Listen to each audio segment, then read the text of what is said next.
yelling out things. If you ever watched British Parliament, I mean, they just yell all the time. It's hilarious.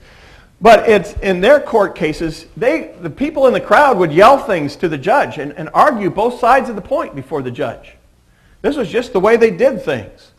And it was the custom at the feast for the Roman governor to release a prisoner, just as a favor to the crowds, as a means of goodwill, as a way of securing things. We've seen this in other places where kings would come to their thrones and they would release all the prisoners, things like that. And it was the custom at the feast for the Roman emperor, prefect, to release someone.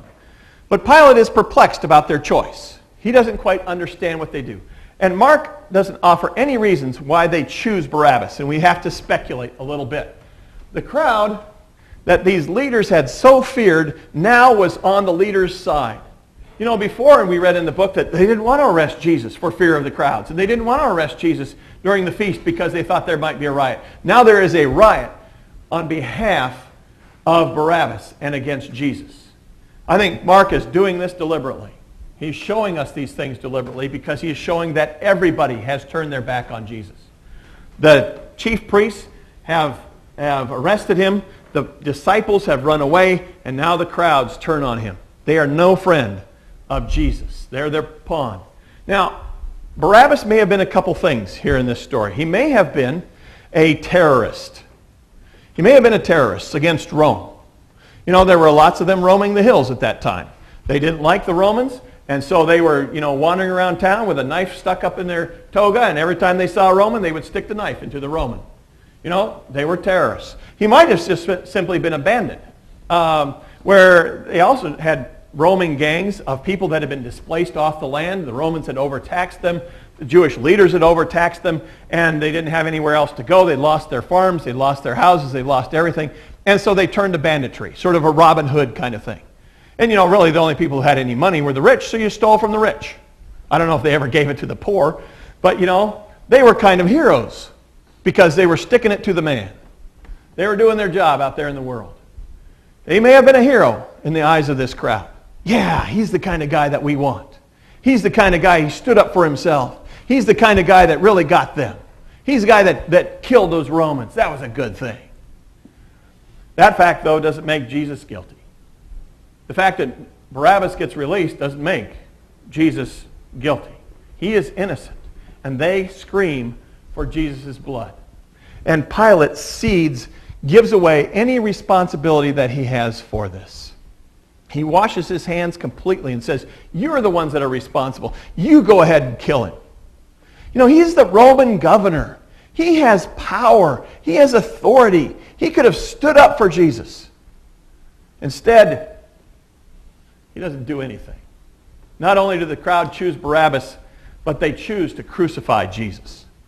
It wasn't just, we want Barabbas. No, it was, we want Jesus dead. He isn't the kind of king that we want. We want a Barabbas kind of king, not a Jesus kind of king. And Pilate asks why. I love this quote. The crowd chooses the one who takes the lives of others to achieve his own selfish ends and condemns the one who gives his life for others in obedience to God. This is what the world chooses. This is what we want to be in our own selfish lives. We want to have those heroes that stick up for themselves and claim their own goods and do their own thing and are in charge of their own destiny. We don't want the one who gives up his life in obedience. Well, the chief priests feared that Jesus was a threat to the temple. This is one of the reasons why they killed Jesus, because he thought if they let this Jesus guy go, that the Romans would come in and destroy the temple. So they chose Barabbas over Jesus. The problem with this was that the Barabbas kind of people in the world were the ones that actually did destroy the temple.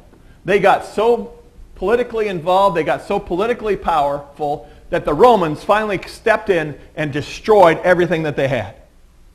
Their own choice destroyed their temple. Their own choice destroyed their world. Pilate is indifferent to his responsibility to carry out justice. He doesn't really care. All he wants is a nice, quiet life. Go home, people. Everything's over. Nothing to see here. And so he turns Jesus over to his thugs, his soldiers. He hands him over to be crucified, and whipping him was one of the customary things that they did. Soften him up, let him die quicker. Sometimes the scourging even killed the person. The lash was fittingly oftentimes called a scorpion because it bit so hard and it was so deadly. And Mark reports that the whole company of 600 was in on this. I think, again, this is Mark's way of saying that all of the Sanhedrin was there, remember that? And all of the disciples left, and now all of the Romans are involved in it too. Everyone is involved in killing Jesus. And so I don't think all 600 of them were there, but I think that Mark is driving home this point, that we are all responsible in the killing of Jesus. They mock him as a false king. They deck him out in purple. They crown him with thorns. They hail him as the King of the Jews and set him on a throne. This pitiful kind of king is the king they deserve. I don't think they were just mocking Jesus. I think they were mocking the Jews. You know, they were saying, this is the kind of king you deserve. This kind of king that we can just run right over. This is the kind of king you deserve. This kind of king that we can spit on. Because you're the kind of people that we could spit on. They call him the Christ and the King of the Jews. Christ means anointed one, and they anointed him with spit. He was King of the Jews, but they crowned him with thorns and enthroned him on a cross. Everyone now has abandoned Jesus. The Jewish leaders, the Jewish crowds, his own friends, the Romans, the political powers, everybody is abandoning Jesus. Only God can deliver him, and he will in 3 days. Pilate represents a state that is only interested in preserving order but not justice. He is that kind of person that is only concerned about what he can get out of life. He is clearly guilty in this whole thing. He allows this to go on. And when good men stand aside and do nothing, they are just as guilty as those who actually do it. The soldiers make a mockery of Jesus because they have this idea of what a king should be. A king should be one who is powerful and who exercises his own rights and gets what he wants done in this world. But Jesus is saying a king is those who sacrifice, who take up their cross daily and follow me. This is the kind of king that we have, who sacrificed his life for us. And we ought to be those kinds of people as well. They testify to a truth that is entirely hidden from them. They called him King of the Jews, and he was. He was the king of the universe, and they did not recognize him because they did not recognize the power that is in sacrifice. Rarely does a king put himself last. You know, they're always in the front.